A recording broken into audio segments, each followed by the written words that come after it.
Ndi manuere saka mweya yetu inaregandiye ndikati tinoda vanhu vanorurama napauro tikufamba ndegani zvangu ndotya ndoti zita ndotya ndi manuere famba kwache naregandiendi ona kwaive kufamba kwa paurosi achienda damazikosi kwaive kufamba kwa paurosi achienda damazikosi zikamaria tinamati aizinguva yekutamba nayo zikamaria tinamati aizinguva saka uyai mambo chigoinda aiwa kufamba mzira dzinoera sango rine zvikara zvinorura dhokodhoko asi munoshura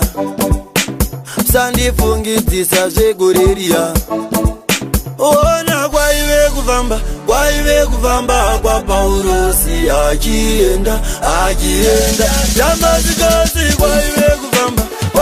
kufamba kwa paurosi achienda damazikosi zikamaria tinamati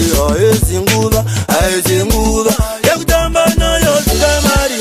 zikamaria tinamati aizinguva oh Jehova we mweya unoira oh Jehova we mweya unoira yeshida nakatadza mweya unoira yeshida nakatadza mweya unoira